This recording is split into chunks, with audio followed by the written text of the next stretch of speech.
Desde ese momento, desde el año cero, la economía de Camboya ha crecido significativamente. Ahora está oficialmente clasificada como de ingresos medianos bajos. Desde alrededor del año 2000 y especialmente desde aproximadamente 2012, ha experimentado un crecimiento fenomenal. Este crecimiento comenzó incluso antes de la gran afluencia de capital de China. La razón de este éxito es la estabilidad política en el país.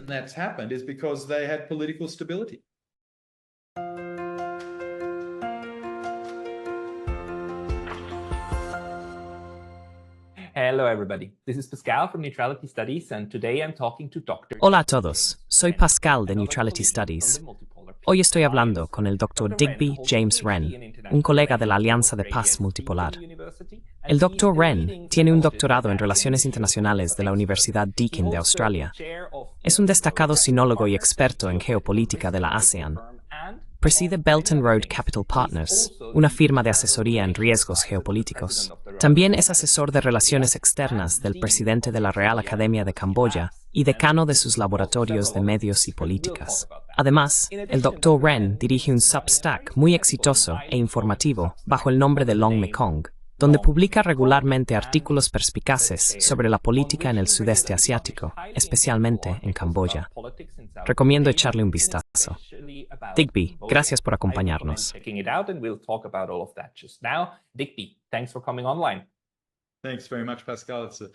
Muchas gracias, Pascal. Es realmente un gran placer. Solo quiero agradecerte a ti y también a nuestro amigo Warwick Powell por establecer la red de paz multipolar. Creo que es una gran iniciativa y estoy muy feliz de ser parte de ella. Eres un pilar clave de eso. Realmente admiro tu programa, así que es un honor estar contigo.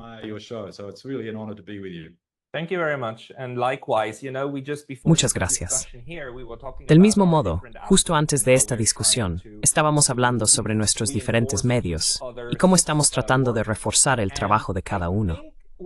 Creo que lo que estás haciendo con todas tus publicaciones escritas es bastante importante, porque publicas análisis políticos y económicos de alta clase y alta calidad sobre China, ASEAN y el Pacífico. ¿Por qué es eso? ¿De dónde vienes? ¿Cómo obtienes todo este conocimiento sobre esta región? ¿Y dónde estás ahora?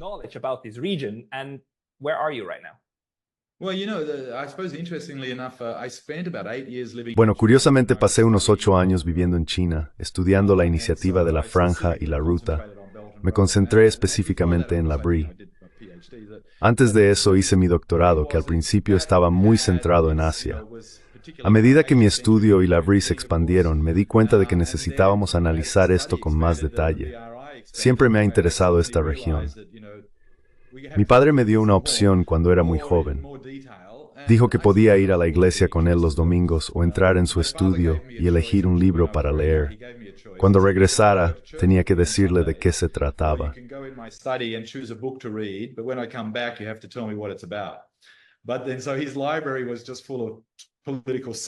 Pero luego su biblioteca estaba llena de ciencias políticas, biografías e historia.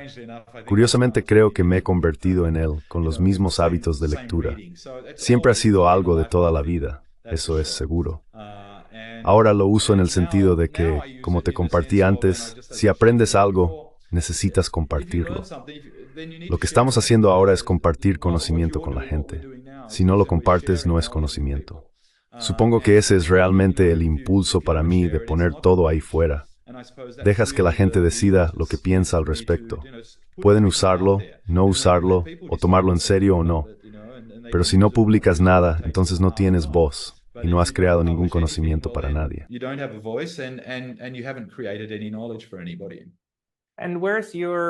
¿De dónde proviene tu interés en China y el sudeste asiático? Quiero decir, eres de Australia. ¿Está relacionado con tu país de origen? ¿Por qué te estás enfocando en Asia?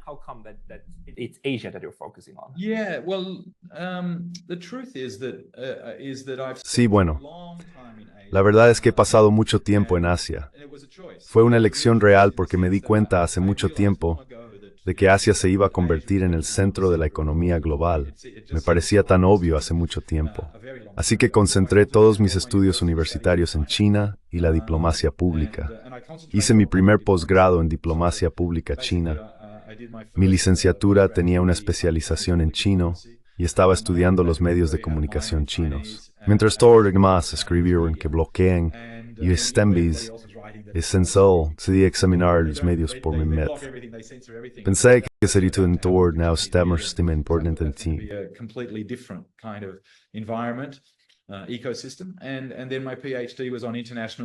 Y luego mi doctorado fue en Relaciones Internacionales, pero centrado en los programas de desarrollo externo de China, lo que eventualmente me llevó a la iniciativa de la Franja y la Ruta, BERI. Así que básicamente he enfocado todos mis estudios muy de cerca en China y por supuesto en la ASEAN. A medida que aprendí más, mi enfoque se expandió a Asia Central, el Medio Oriente y otras regiones. No quiero aburrir a la gente con la historia de mi vida, pero viví 10 años en Europa, 5 años en los Estados Unidos y he vivido en muchos otros lugares. Sin embargo, he pasado casi 20 años en Asia, además de 2 años en Tokio hace mucho tiempo. Así que soy un profesor Blyther muy viajado.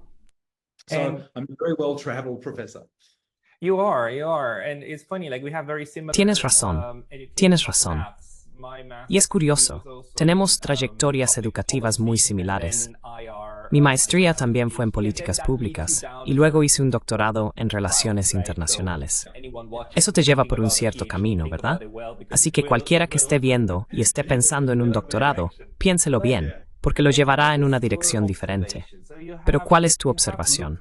¿Has observado cómo se han desarrollado el noreste y el sureste de Asia en los últimos 30, probablemente 40 años, verdad?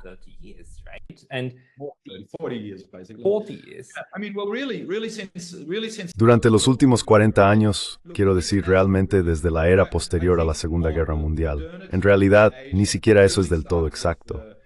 Creo que la modernidad en Asia realmente comenzó con los estadounidenses abriendo Japón, lo que luego influyó en Corea. Este proceso de modernización progresó desde allí. Esencialmente, la gente comenzó a mirar a Japón porque no fue colonizado. Los chinos vieron a Japón como un modelo y comenzaron a considerar lo que los japoneses estaban haciendo. Japón se convirtió en un modelo clave en la década de 1890.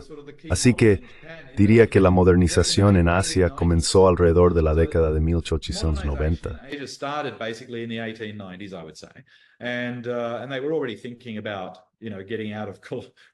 Y ya estaban pensando en liberarse del yugo colonial. Definitivamente estaban considerando eso. Así que ahí es cuando todo comenzó. Pero realmente se liberó durante el periodo postcolonial, después de la Segunda Guerra Mundial. Entonces todos los aspectos intelectuales, civilizacionales, históricos y culturales se volvieron más abiertos y libres. Como resultado, avanzaron muy rápidamente. Tarry the Rope Stated Race Stars Finanstristen, Einjustreit Schrik Halfborns den Towards Derisk Umin, y durante la Guerra de Corea. During the Korean, after World War II, and then, into the Korean War, and then they funded Korean industrialization for the Vietnam. Y luego financiaron la industrialización coreana durante la Guerra de Vietnam. Ahora están tratando de financiar la industrialización vietnamita. ¿Para qué? El punto es que la modernización de Asia no ocurrió solo en 40 años. Lo que sí sucedió en los últimos 40 años es que se convirtió en parte del sistema global, un poder dentro del sistema económico global que había sido completamente dominado por Europa y Estados Unidos. Asia es comercio activo y un productor activo de componentes y otros productos. Por eso realmente inspeccionar es parte.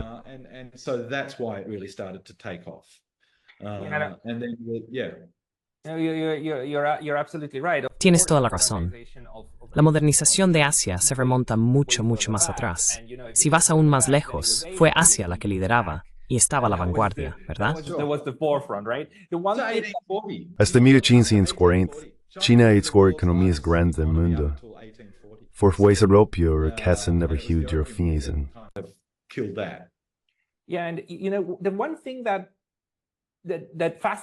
Sí, y sabes, una cosa que me fascina es la ignorancia de los europeos. Lamento seguir volviendo a esto, pero simplemente me fascina. Los europeos conocen cada detalle minucioso sobre el Imperio Romano. Julio César, quién mató a quién, a dónde fueron y qué hicieron. porque era un imperio enorme, pero nadie tiene ni la más mínima idea de lo que hicieron los mongoles y cómo gobernaron casi toda Eurasia. Y eso simplemente ha desaparecido. Basically almost all of Eurasia, and that is just gone, and that's only 800 years ago. Y eso fue hace solo 800 años. El Imperio Romano fue hace 2500 años. Hay tanto enfoque en ello. Pero luego el hecho es que esto es una sola masa de tierra, ¿verdad? Es realmente bastante interesante. Puedes buscarlo en Google. Puedes encontrar instrucciones para caminar en Google Maps sobre cómo caminar desde Phnom Penh hasta Porto, Portugal. Todo esto es caminable. La distancia más larga que encontré es a Singapur, porque tiene un puente. Pero esto no está en nuestra imagen mental de que esto está realmente conectado. Seguimos pensando en esto como dos continentes. ¿Por qué es eso? Es la única masa terrestre que consideró como dos continentes. Yeah, well, distance and time, right? That's always been true, and Sí, bueno, ya sabes, distancia y tiempo, ¿verdad? Eso siempre ha sido cierto, y eso se ha reducido mucho por el Internet y los viajes aéreos. En un sentido real, supongo que eso es cierto, pero el sistema educativo todavía está fallando. Yo estudié estudios sobre China y tú también. Pero ¿cuántos de nosotros había en la universidad? No un gran número. En educación, incluso aquí en Camboya, tuve estudiantes la semana pasada, y sabían por qué Vietnam del Sur tenía el sur del río, porque el río va hacia el estuario en Vietnam. Why the river goes to the estuary in Vietnam. And do you know why? And they were like, no. ¿Sabes por qué? Ellos dijeron no. Yo dije, ¿sabías que eso solía pertenecer al Imperio Khmer? Eso era parte de Camboya y todo el río fluía desde las montañas hasta el mar. Ellos dijeron, ¿en serio? ¿Es eso verdad? Yo dije, sí, es verdad. ¿No aprendiste eso en la escuela? Ellos dijeron, no, no aprendimos eso. Estos eran estudiantes camboyanos. Famosamente, todo el mundo dice que los estadounidenses no saben nada sobre la historia extranjera o incluso la suya propia. Pero creo que eso es cierto en casi todas partes, en realidad, que el sistema educativo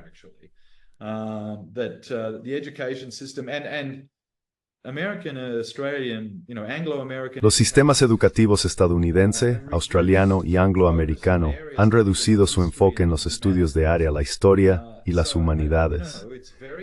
Es muy difícil mirar cualquier cosa en contexto si no tienes una línea de tiempo histórica. ¿Cómo contextualizas cualquier pieza de información sin entender su historia? Esto es un gran error en la mayoría de los sistemas educativos. La perspectiva histórica colorea todo en la forma en que pensamos sobre el mundo. Por ejemplo, muchos europeos no tienen idea de la escala de los ejércitos romanos. Hablan de los ejércitos romanos sin darse cuenta de que Trajano llevó 100,000 hombres a Dacia, que es la actual Rumania.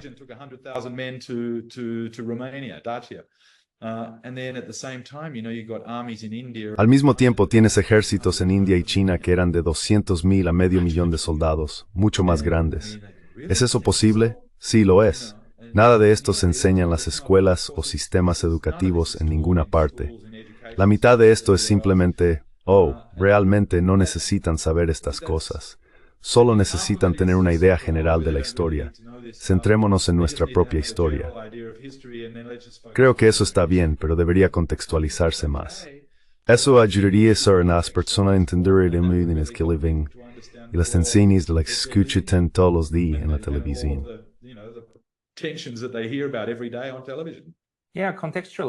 Sí, contextualizar las cosas es crucial. El estudio de las relaciones internacionales a menudo implica crear contexto para comprender mejor por qué ciertos grupos de personas se mueven en una dirección u otra. Se trata de entender la causalidad.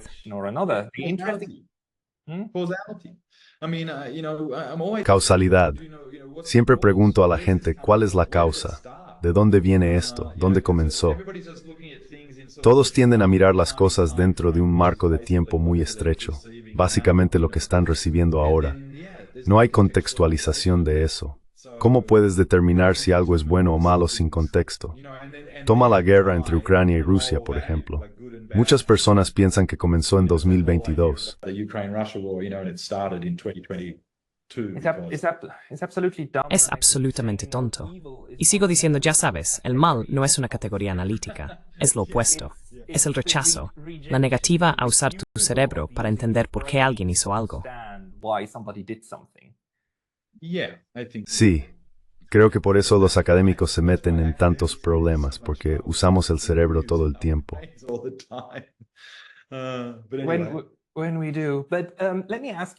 Permítame preguntarle más sobre su experiencia y sus opiniones sobre el desarrollo del sudeste asiático y el Pacífico.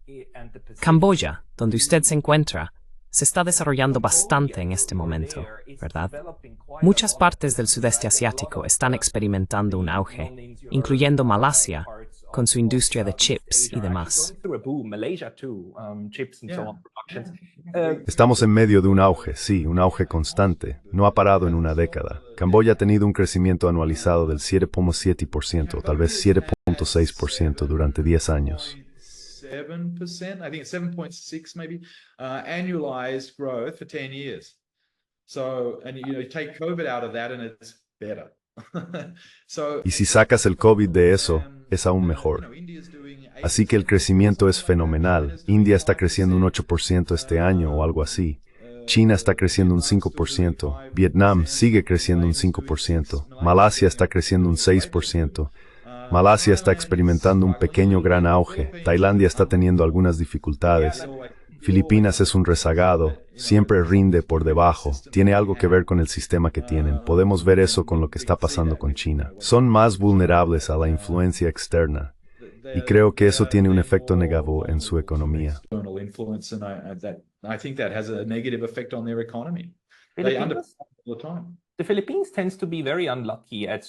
Las Filipinas tienden a ser muy desafortunadas en momentos estratégicos, una y otra vez.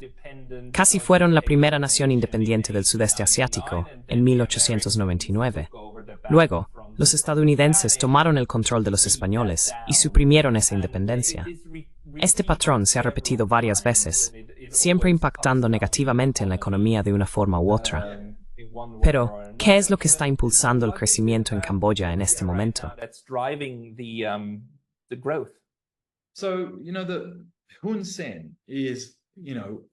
Hun Sen es a menudo demonizado en los medios occidentales, pero muy pocas personas realmente saben algo sobre él. Tuve mucha suerte de que me pidieran editar su biografía oficial como editor en inglés. Cuando llegué por primera vez a Camboya, alguien me preguntó qué querría lograr si tuviera que quedarme allí por mucho tiempo debido al COVID. Dije que probablemente querría escribir una muy buena biografía de Hun Sen. Creo que es un líder realmente subestimado.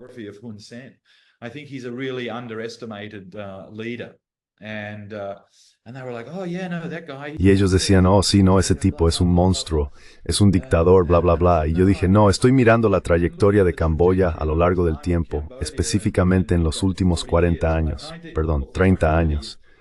Ha estado en el poder durante unos 38 años. No diré que los primeros 8 años fueron realmente de pleno poder porque fue después del conflicto, después del Khmer Rouge y todo ese tipo de cosas. Pero en un marco muy simple, al final de la era del Khmer Rouge, que ellos llaman año cero, básicamente estaban 4 médicos en todo el país. Sí, pues del genocidio, el 25% de la población fue masacrada, ¿verdad? Es como en...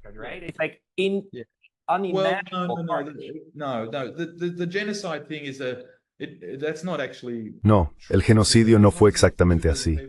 No fue como si 2 millones de personas fueran llevadas a campos de concentración como en la Alemania nazi y luego exterminadas.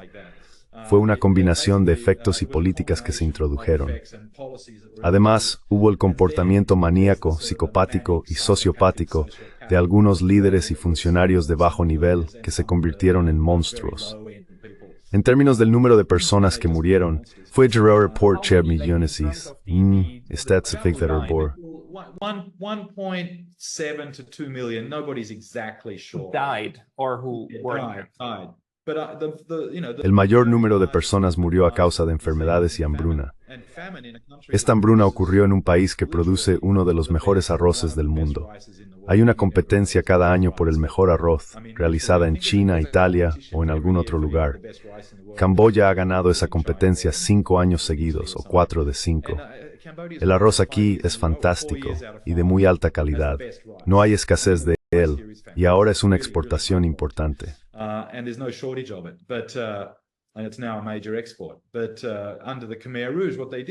Pero bajo el régimen de los Jemeres Rojos, sacaron a todos de las ciudades y los hicieron trabajar en los campos de arroz para producir más arroz y ganar más dinero. Sin embargo, esto causó el colapso de la economía. El enfoque colectivista llevó a una menor producción de arroz, lo que resultó en hambruna. La gente terminó viviendo en los bosques, sufriendo de enfermedades. Muchos fueron asesinados directamente en los campos y a través de la tortura. Fue terrible, pero no fueron 2 millones de personas. Decir que los Khmer Rouge usaron fue 2 millones de personas.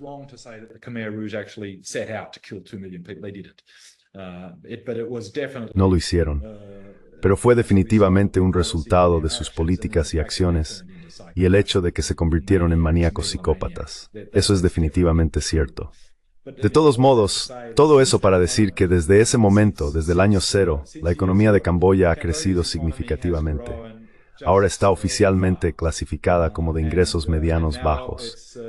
Desde alrededor del año 2000, y especialmente desde aproximadamente 2012, remontar a recibir un miembro fenomenal.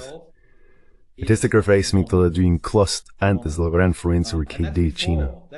La misión dado al speaker.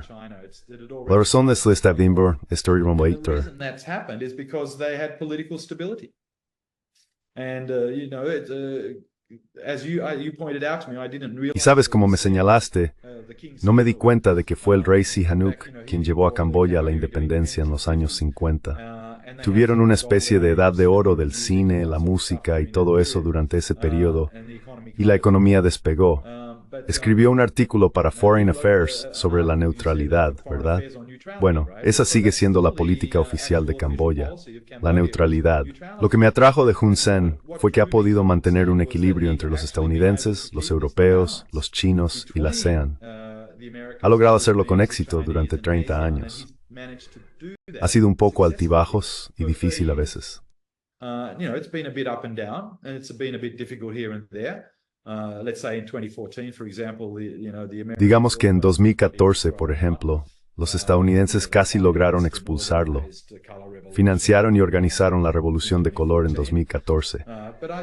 Pero creo que eso en realidad asustó al gobierno y lo hizo pensar, está bien, realmente necesitamos empezar a enfocarnos en lo que estamos haciendo aquí y concentrarnos mucho más en desarrollar un sistema centrado en las personas.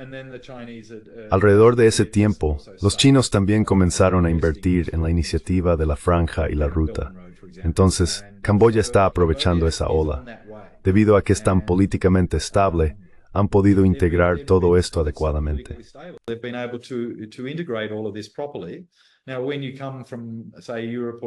Ahora, cuando vienes de, digamos, Europa o América, puede parecer que no lo tienen organizado, pero sí lo tienen. Está realmente muy bien organizado. Han visto un crecimiento fenomenal. A este ritmo alcanzarán el ingreso medio para 2030. Eso es simplemente fenomenal. Realmente es un gran desempeño, y eso se debe a que han tenido estabilidad política bajo Hun Sen. Sí, básicamente es un partido único el que domina. Y sí es un gobierno centralizado, pero recuerda, es un país muy pequeño, con solo 16 millones de personas. Tuvieron el año 0 hace 30 años, así que creo que eso ha funcionado muy bien para ellos. Y ahora han hecho lo imposible.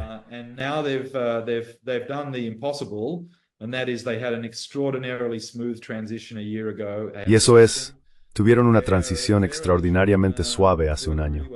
Tuvieron una elección justa, que funcionó muy bien. Él puso a su hijo como primer ministro, y el CPP y los realistas se unieron. Ejecutaron una operación suave, una transición suave.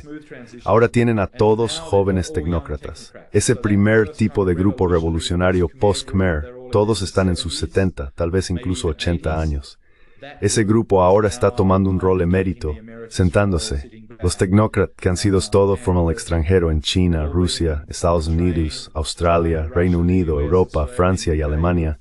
Ahora están dirigiendo todo, incluyendo todos los ministerios. They are now running everything, all the ministries, all of that. And they're doing a really good job. And then the other thing to say is that Y están haciendo un muy buen trabajo. of the economy, Otra cosa a mencionar es el Departamento de Economía. ministry. El viceprimer ministro en el Ministerio de Economía ha sido muy responsable. Tienen grandes políticas fiscales y monetarias vinculadas al dólar. And they've got También tienen buenas reservas de oro y dólares. Cuando la pandemia golpeó, Camboya fue el segundo país en el mundo, después de los Emiratos Árabes Unidos, en alcanzar su PIB pre-pandemia. Eso es un rendimiento fenomenal. Además, el 90% de la población fue en 3 meses. fully vaccinated. I mean, 90% of the population was vaccinated within 3 months. And 3 to 6 how is it? ¿Cómo va la diplomacia? Muy bien. ¿Cómo está la conexión con Vietnam y China? Vietnam intervino en Camboya y luego China intervino en Vietnam. ¿Cómo está eso ahora? How's Yeah. that now? That's Yeah. Well, 50 years ago, so that's that thing about that young student who didn't know about Cambodia. Bueno, está ese asunto del joven estudiante que no conocía la historia de Camboya, ¿verdad? Básicamente fueron los franceses quienes dividieron el imperio Khmer por la mitad. Se llevaron la mitad inferior, incluyendo el río y la costa, de Camboya y se la dieron a Vietnam como área administrativa. Por eso Vietnam tiene esa forma larga y de cocodrilo. La gente piensa que eso siempre ha sido Vietnam, pero en realidad, Vietnam nunca existió así hasta que los franceses lo crearon. El imperio Khmer era un gran grupo étnico, siempre luchando con los tailandeses, los vietnamíes. Struggling with the Viet and always struggling with other groups like that. So, but the big two were the Viet. There was another. Pero los dos grandes eran los vietnamitas. Había otro pequeño imperio llamado Champa, pero ese tipo desapareció. Solo queda un poco de él.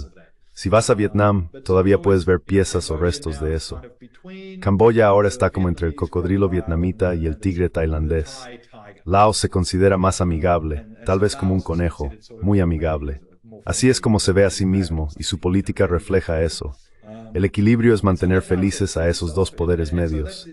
No molestarlos, pero al mismo tiempo no dejar que se aprovechen o infrinjan la soberanía, lo cual han intentado hacer. Not let them take advantage or over sovereignty, which they've tried to do. The Vietnamese have tried to take some sovereignty from the Los vietnamitas han intentado aprovecharse de la soberanía camboyana de una forma u otra. Los tailandeses también lo han hecho. Sin embargo, en los últimos 15 años, la mayoría de eso ha cesado. China ha sido la mayor fuerza estabilizadora en ese arreglo, junto con la ASEAN. Creo que lo que le da fuerza a toda la región es el bloque de la ASEAN, que estabiliza todo el sudeste asiático. En términos reales, Japón, Corea y China también son estables. Digamos que son estables en el statu quo, y la economía china es definitivamente. But their economy, so China's economy definitely is stable. Japan, I'm not so sure about, but Korea is sort of okay. Japón no estoy tan seguro, pero Corea está más o menos bien. Camboya se está beneficiando de todo eso. Ahora se ha convertido en un centro neurálgico, un nodo entre las potencias medias de Tailandia y Vietnam, y las mucho más grandes como Corea, Japón, China e Indonesia. Incluso las redes hacia India están empezando a crecer de nuevo, lo cual es fantástico. Camboya tiene esta posición privilegiada. Por eso decía que es un poco como Suiza. Si algo quiere viajar de Tailandia a Vietnam, como un componente de automóvil o electrónicos, básicamente pasará por Camboya.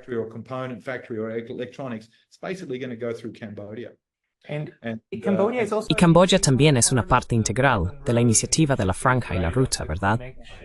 Esta conexión resulta ser bastante beneficiosa para ellos. A veces la gente dice que los países sin salida al mar no pueden reaccionar de manera efectiva.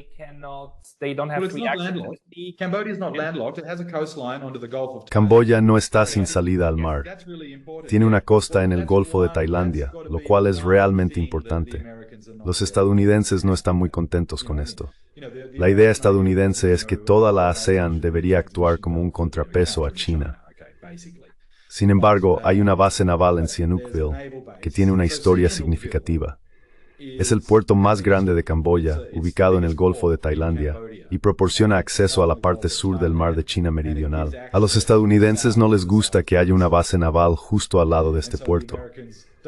Cualquiera que sepa sobre logística marítima entiende que siempre hay una base naval junto a un puerto importante. Esto es necesario para proteger el comercio y el propio puerto. Por lo tanto, es común tener una base naval junto a un gran puerto.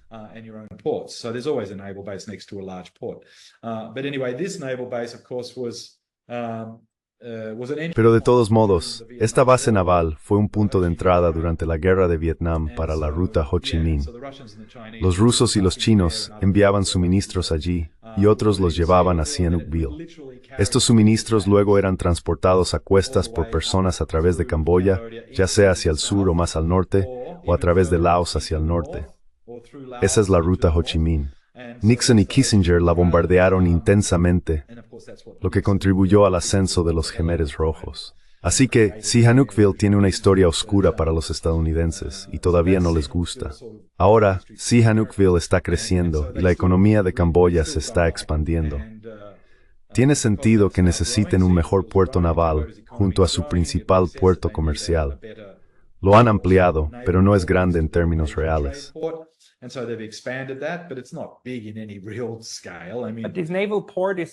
Pero este puerto naval está bajo el control total de Camboya, ¿verdad? Sí, absolutamente. No se está vendiendo en partes a China o a los estadounidenses, ni nada por el estilo. Entonces, ¿por qué los estadounidenses no estarían contentos con eso? ¿Por qué habría alguna disputa? Quiero decir, ¿no es lo más normal del mundo tener un puerto naval?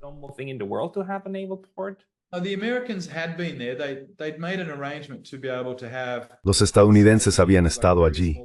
Habían hecho un arreglo para tener una pequeña área de preparación en el puerto, donde guardaban algunos equipos. Pero intentaron presionar al gobierno para que les permitiera traer barcos navales más grandes, como destructores o fragatas. El gobierno dijo que no podemos hacer eso. Hubo presión de todos sus vecinos en Asia, quienes en general dijeron que esto no era una buena idea.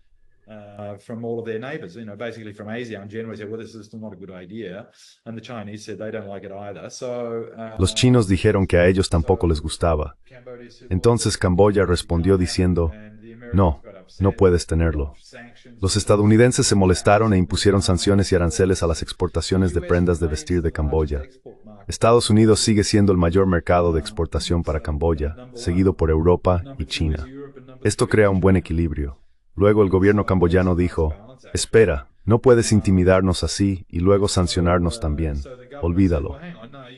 Derribaron el depósito de suministros que los estadounidenses habían construido y permitieron que los chinos construyeran uno en su lugar.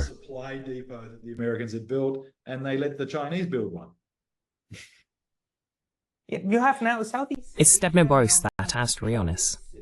Ese es el punto clave. Sí, el punto es que tienen opciones. Eso es correcto. Esto es nuevo sobre la multipolaridad. Si los estadounidenses intentan ser desagradables contigo, puedes pedir ayuda a otros.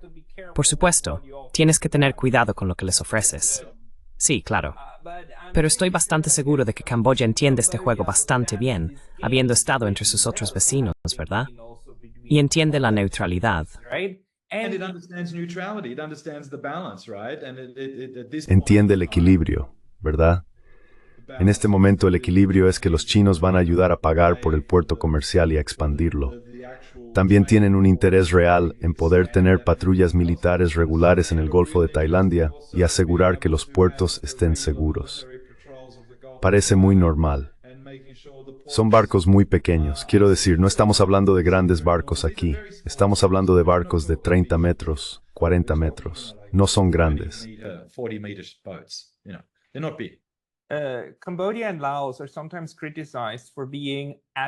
Camboya y Laos a veces son criticados por ser los estados de la ASEAN que más cooperan con China y a veces devuelven favores diplomáticos dentro del quórum de la ASEAN. ¿Qué opinas de eso?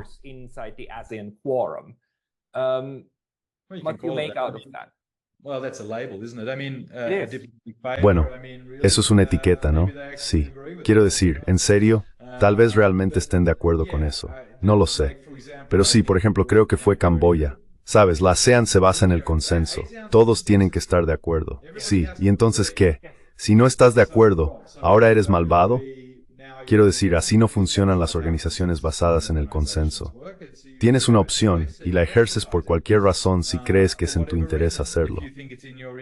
Y no puedes ser castigado por eso. Así es como se impulsa el consenso. Todos tienen que llegar a algún tipo de acuerdo. Y ese es el arte de la diplomacia. Quiero decir, de eso se trata la diplomacia. No se trata solo de decirle a la gente qué hacer. Eso no es diplomacia.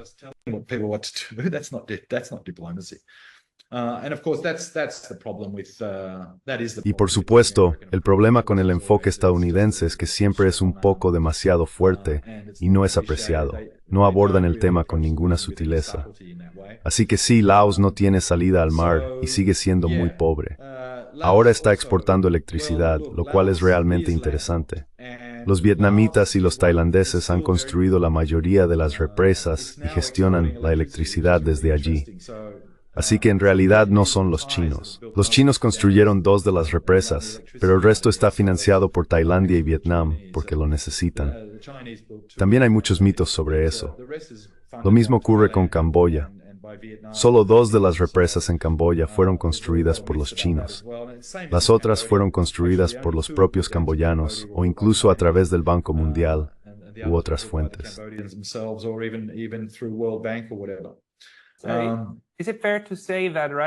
Es justo decir que en este momento los miembros de la ASEAN se están ayudando mutuamente a hacer crecer sus economías. No tenemos un acuerdo de libre comercio de la ASEAN, pero tenemos muchos arreglos diferentes para la cooperación. Está el RCEP, así que hay un acuerdo libre de aranceles. No puedo decirte exactamente qué es. Lo he leído muchas veces, pero no lo recuerdo completamente. Pero básicamente, estás operando en una zona libre de aranceles dentro de la ASEAN, y eso se ha extendido a través del RCEP a Australia, Nueva Zelanda, Corea, Japón y China. Así que ya sabes, ese es un bloque comercial realmente grande, el RCEP. En mi mente es realmente una extensión de la ASEAN. Para mí, la ASEAN es el bloque más exitoso. No ha tenido ninguna guerra desde que se estableció. No ha habido conflicto. A pesar de la competencia de grandes potencias, no ha habido conflicto interno, excepto por lo que está sucediendo en Myanmar en este momento.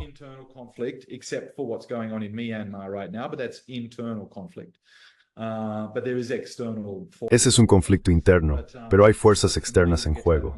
Tal vez lleguemos a eso en un momento. La principal prioridad de la ASEAN es la integración. Esto incluye la integración de sistemas digitales, redes eléctricas, oleoductos y otras formas de conectividad como carreteras, ferrocarriles, puertos, electricidad e Internet.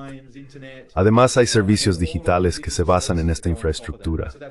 Esto incluye el comercio transfronterizo, las transacciones en moneda local y el despacho aduanero automático.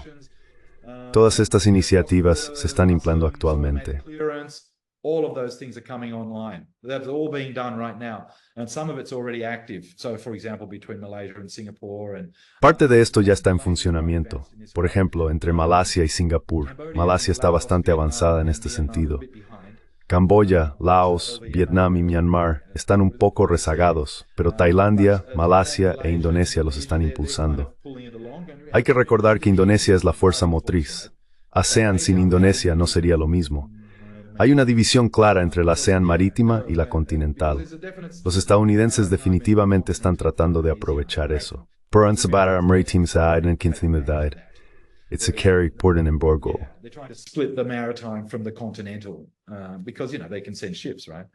But they can't land troops, so they can send ships. So that's... Pero no pueden desembarcar tropas, así que envían barcos. Ese es su modus operandi en todas partes. Indonesia es el pegamento que lo mantiene todo unido. Todas las economías de la ASEAN están funcionando bien, excepto Filipinas. Laos y Vietnam también están experimentando una pequeña recesión. Esto es impulsado por la demanda. Si tu economía depende de los mercados europeos o americanos, ha habido una recesión definitiva y una disminución de la demanda. Todos saben que la demanda futura está en Asia. y por esto temido smog se pueden. And everybody knows that the demand for the future is all in Asia. And so that's everybody switching. The trend is definitely La tendencia es definitivamente hacia BRICS, BRICS Plus, la franja y la ruta y todo ese tipo de cosas. Todavía hay una especie de apego por las cosas europeas por alguna razón extraña, e incluso por América también, especialmente culturalmente. La demanda está definitivamente ahí, y todos los gobiernos ahora, especialmente los malayos, están respondiendo. Lavrov estuvo allí recientemente, y los malayos van a intentar unirse a BRICS. Esto es fantástico. Camboya, Malasia y Tailandia están trabajando bastante estrechamente estos días. Esto tiene mucho que ver con el Golfo de Tailandia y también porque esa triangulación crea una especie de triángulo dinámico. También están ejerciendo presión sobre Myanmar para intentar que funcione este plan de paz de 5 puntos.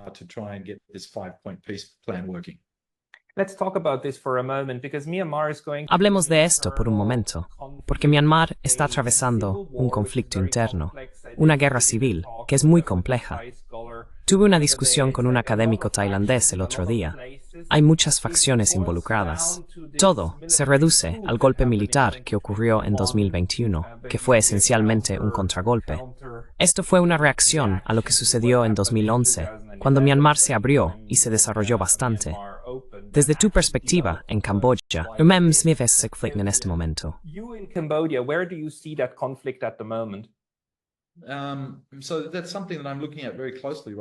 Así que eso es algo que estoy observando muy de cerca en este momento, y probablemente voy a ir a Myanmar en un futuro muy cercano. He estado estudiando eso bastante de cerca. Como acabas de decir, hay muchos grupos étnicos, religiosos y faccionales diferentes, cada uno con sus propias agendas. Si has estudiado la historia china de principios del siglo XX, particularmente el periodo de los señores de la guerra, verás similitudes. Algunos de estos señores de la guerra tienen acuerdos con el gobierno central, mientras que otros tienen acuerdos con China, India u otros señores de la guerra. Pueden cambiar de bando dependiendo de sus intereses. Esencialmente están manejando pequeños feudos, y de eso se trata la mayor parte de este conflicto.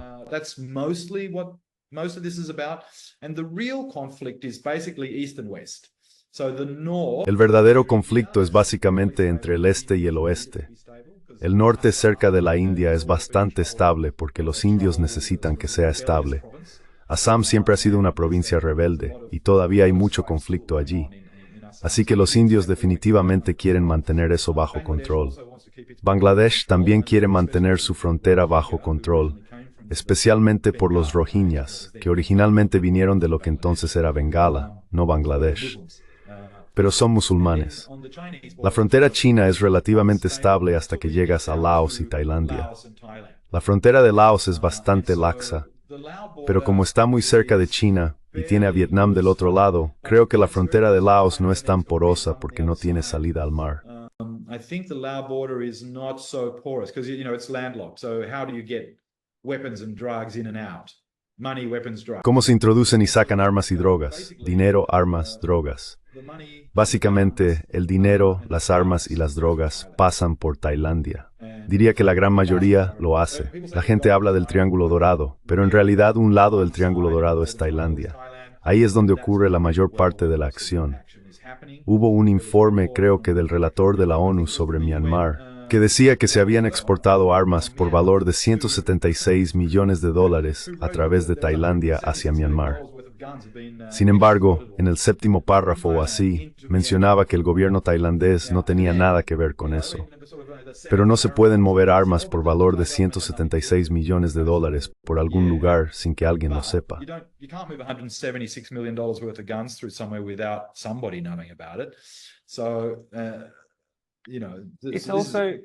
Entonces, es un punto caliente allí. Tengo un contacto en Chiang Mai y me dice dos cosas. Primero, se puede ver en los hospitales, donde cada vez más personas de esa región están siendo tratadas y traídas a través de la frontera. Segundo, se puede ver en el tamaño del consulado estadounidense en Chiang Mai, que es enorme. Solo hay una razón para eso: espionaje masivo y operaciones clandestinas. Sí, no hay duda al respecto. Tienes acceso directo a esta área, ¿verdad? Se concentra alrededor de allí, y debido a que está arbolada, es fácil de recorrer. Chiang Rai and Chiang Mai. Sí, absolutamente. Chiang Rai y Chiang Mai son las dos áreas principales. Tienes dos grupos militares tailandeses allí, el tercer ejército y el séptimo ejército. He leído numerosos informes públicos que afirman que estos se manejan esencialmente como feudos. El cuartel general del Ejército Central en Bangkok tiene una buena idea de lo que entra y sale en cualquier momento dado, pero realmente no están informando al gobierno civil en Tailandia. Esto se relaciona con tu pregunta anterior sobre lo que Camboya está haciendo al respecto. Hun Sen ha sido muy activo, especialmente con el regreso de Thaksin Shinawatra a Tailandia. Hun Sen y Thaksin Shinawatra siempre han tenido una relación bastante buena. Hun Sen and Thaksin Shinawatra have always had quite a good relationship, so they've touched base again. And then the new prime minister. Así que han vuelto a ponerse en contacto. El nuevo primer ministro también es amigo de Thaksin Shinawatra, lo que fortalece la relación entre Tailandia y Camboya. Anwar Ibrahim en Malasia también forma parte de ese grupo, creando una triangulación. Ahora que Hun Sen no tiene que preocuparse por la gestión diaria de Camboya, tiene tiempo para desempeñar el papel de estadista veterano. Es bastante bueno en esto, habiendo pasado su vida estableciendo acuerdos de paz, como los acuerdos de paz de París y trabajando con la ONU. Sabe cómo manejar estas situaciones. Está impulsando discretamente esta triangulación entre Myanmar, Tailandia y Camboya para intentar calmar la situación en Myanmar. To try and calm the Myanmar situation down. But this means that Thailand is basically in some way going to have to. Pero esto significa que Tailandia tendrá que poner controles en su frontera. El problema es que si esto sucede, los rebeldes no tendrán acceso a armas. El gobierno compra sus armas de India, China y Rusia. Los rebeldes compran sus armas de los estadounidenses, coreanos o japoneses. Estas armas se envían ilegalmente. Y luego hay drogas que se envían fuera. Se está enviando una gran cantidad de drogas. De vez en cuando, las autoridades anuncian una gran incautación de metanfetaminas. ¿Pero a dónde van esas drogas? Uno tiene que hacerse esa pregunta. Where are they going? One has to ask that question. No, I'm not going to. I don't want to. Ahora, no voy a seguir el comercio de drogas. Podría ser demasiado peligroso. Pero sé, y creo que la mayoría de la gente sabe, que la fama del Triángulo Dorado comenzó cuando las fuerzas nacionalistas en la China post-revolución comunista en 1949 no pudieron llegar a Taiwán. Así que se fueron a Myanmar y nunca pudieron salir. Se quedaron allí. Esa es toda la historia sobre el Triángulo Dorado y el tráfico de drogas. Todo fue organizado por estas fuerzas nacionalistas, porque la única manera en que podían permitirse mantener su ejército abastecido era vendiendo drogas. Y lo hicieron. Las vendieron a los soldados estadounidenses en Vietnam y Tailandia.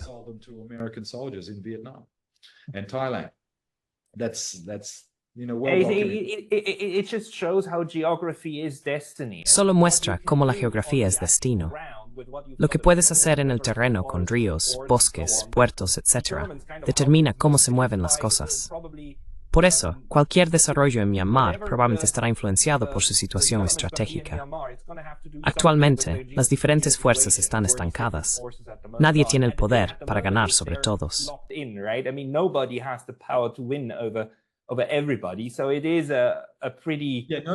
Entonces, está bastante claro que nadie tiene el poder de ganar sobre todos. Eso es cierto. Básicamente, la frontera norte de India es estable, la frontera norte de China es estable, la frontera sur de China cerca del Triángulo Dorado es menos estable.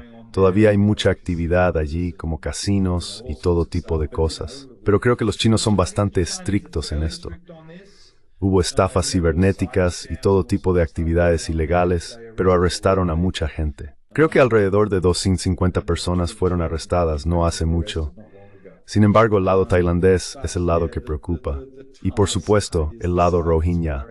Están tratando de expulsarlos. And of course, they're trying to push them out. But that's not the junta that's doing that. It's not the. Pero eso no lo está haciendo la junta. No es el gobierno militar central, es el ejército de Arakan. ¿Están en algún tipo de acuerdo con el gobierno central y otros señores de la guerra? Sí, lo están. Tienen las armas y nadie puede derrotarlos en las circunstancias actuales. Ese es el lado oriental.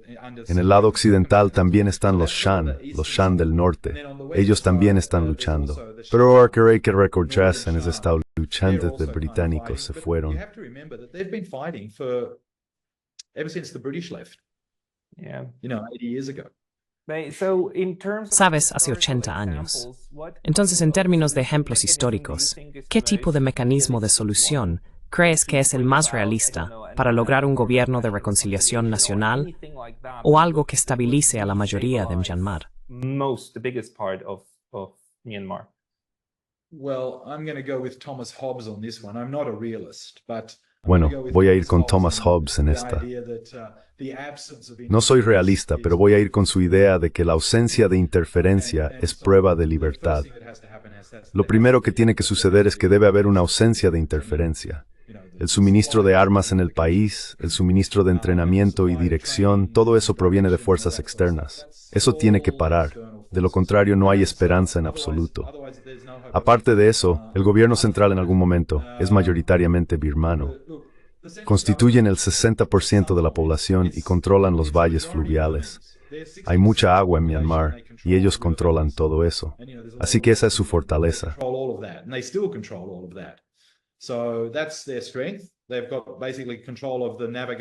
Básicamente tienen control de la navegación, el transporte y la producción de alimentos, pero no de la minería y actividades similares. Esas están dispersas. Sin embargo, definitivamente controlan el transporte, los alimentos y las principales rutas de carreteras, este, oeste, norte y sur. Todavía controlan la mayor parte de eso. En los lados este y oeste tienes a los Rohingyas y los Shan en las montañas, junto con las drogas, el jade, las esmeraldas y el oro. Así que sí, son señores de la guerra y ha sido así desde siempre. La gente me pregunta por qué es una junta militar. Es porque el centro siempre está luchando una guerra contra la periferia. Todos estos grupos étnicos. No sé cuántos hay, pero es un número muy grande.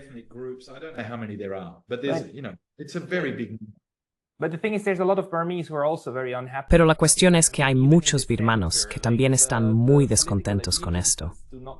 Incluso en el centro, las lealtades políticas no necesariamente siguen líneas étnicas, ¿verdad? Tengo un par de amigos que me dicen que quieren que esta junta se vaya, ya que está destruyendo todas sus oportunidades económicas en el centro.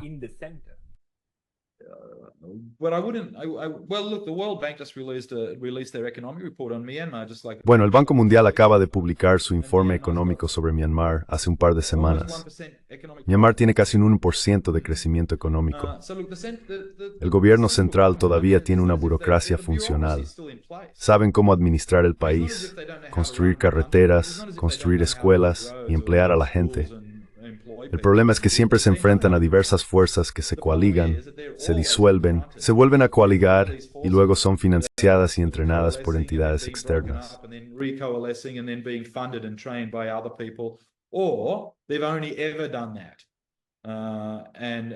Ellos solo han hecho eso. Todo lo que quieren es acceso a recursos que puedan vender para comprar más armas. La mayoría de la población birmana, y no sé cuán grande es esa mayoría, probablemente una pequeña, todavía apoya al gobierno central. Tengo amigos que van allí todo el tiempo, y uno de ellos dirige una bodega. Ellos hacen vino.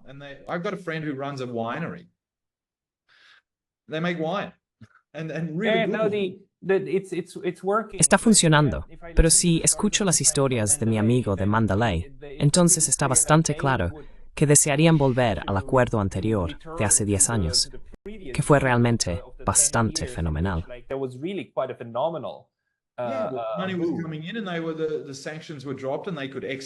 Sí, el dinero estaba entrando, se levantaron las sanciones y podían exportar. Myanmar es extraordinariamente rico, tiene todos los recursos naturales que puedas imaginar, recursos hermosos, y la gente es inteligente. No es como si no pudieran hacer nada. Saben cómo hacer todas estas cosas. Es solo acceso a oportunidades. Toda la incitación de estos pequeños grupos y señores de la guerra es externa. Esto no se está organizando internamente. Y sí, obviamente, la gente allí quiere estabilidad. Esto es claro, todos quieren estabilidad. La gran mayoría de la gente quiere estabilidad. Y eso es lo único que nunca han podido tener realmente. Entonces lo tuvieron por un par de años porque los agentes externos dejaron de proporcionar armas. Así que todos dejaron de pelear. Ahora, tan pronto como tuvieron ese problema con los Rohingya, fue un problema geopolítico diferente.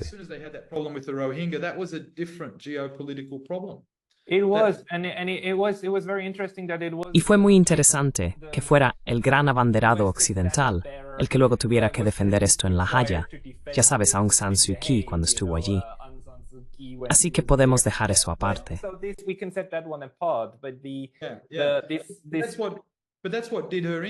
Pero eso fue lo que la condenó. ¿Ves? En el momento en que apoyó la decisión del gobierno central de controlar la situación de los Rohingyas, los gobiernos occidentales la abandonaron. La Universidad de Oxford incluso dijo que iban a retirarles la membresía. Oxford Uni said they're going to withdraw her membership and I know, it was very embarrassing, but Lo sé, fue muy embarazoso. Pero la lucha interna dentro de las élites birmanas se inclinó nuevamente hacia el otro lado, y los militares tomaron el control. Cuando hablas del gobierno central, básicamente es el ejército tomando el control nuevamente. En este sentido, Myanmar está organizado de manera similar a una versión más pequeña de Egipto, donde muchas actividades económicas son gestionadas directamente por los militares.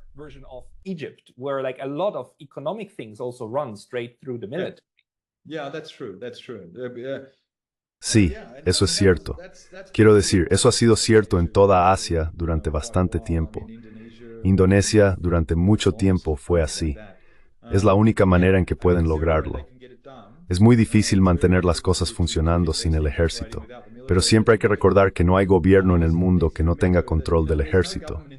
Si no tienen control del ejército, entonces el ejército controla al gobierno. Es una cosa o la otra. Myanmar prácticamente nunca ha tenido la oportunidad de estar libre de interferencia extranjera.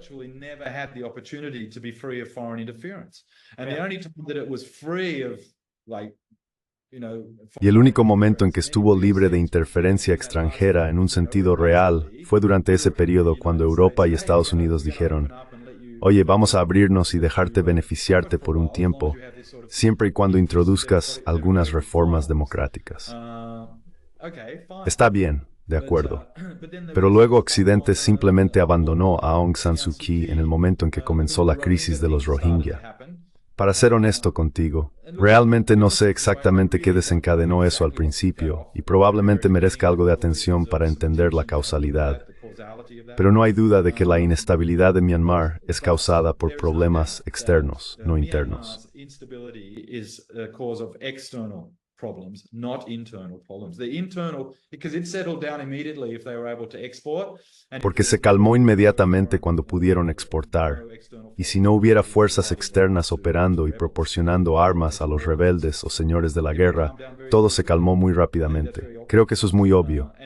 Y volverá a suceder, ¿verdad? Volverá a suceder, seguro. Entonces hay tres grandes jugadores, ¿verdad? Son India, China, Estados Unidos y Europa, que juntos forman Occidente. Y la ASEAN está equilibrando. Entonces hay cuatro jugadores principales. Tres son regionales y uno es externo. Las potencias occidentales son externas. Sugeriría que la triangulación de la ASEAN, India y China sería muy segura, y Myanmar volvería al seno de la ASEAN muy rápidamente si las potencias occidentales la dejaran en paz.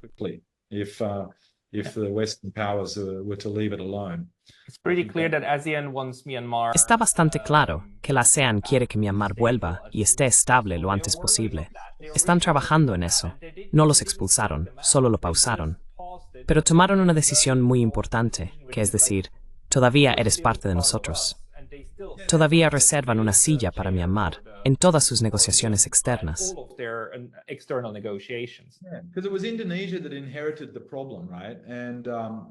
Fue Indonesia quien heredó el problema, ¿verdad? Luego Camboya se involucró.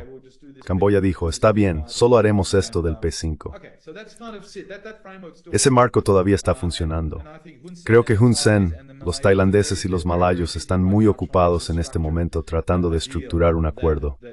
Quieren permitir que Tailandia encuentre una manera en la que nadie pierda prestigio, permitiéndoles cerrar estos corredores de drogas y armas. Cada vez que escucho sobre estos problemas de drogas y armas, me hace pensar en el trato Irán-Contra. Every time I hear about this drugs and guns things, it makes me think of the Iran-Contra deal. Uh, Do you well, know what I mean? I know what you mean. And Bueno, sé a qué te refieres. Bien, estamos cerca de la marca de 1 hora y necesitamos concluir. Pero esto es algo que vamos a seguir de cerca. Y todos, ya lo escucharon. Este es el tipo de análisis y profundo conocimiento geopolítico que pueden obtener del Dr. Dick B. Wren. La gente puede seguirte en tus diferentes Substacks. Tienes al menos 2 grandes y otros más. at least 2 big ones and other ones. You have Puedes buscar mi nombre en Google y me encontrarás. I mean, Dr. Dick B. Wren. Dr. Dick B. Wren, encuéntrenlo en Substack. Todos, les animo a seguir sus escritos. Llegan directamente a su bandeja de entrada a través de Substack. ¿Algo más que la gente deba saber? Anything else people need to know? well, they need to know that multipolar peace. Bueno, deben saber que Multipolar Peace es un grupo en el que ambos estamos, junto con nuestros amigos, otros académicos y colegas. Invitamos a todos a unirse a ese grupo. Si quieren saber algo sobre estudios de neutralidad, ya están con la persona adecuada, Pascal Latz. Muchas gracias. Es un placer hacer esto contigo. Supongo que te estaré recibiendo muy pronto. I suppose I'm going to host you very soon. I'll be very Estaré muy feliz de hacerlo. Muchas gracias. much. It's a right course.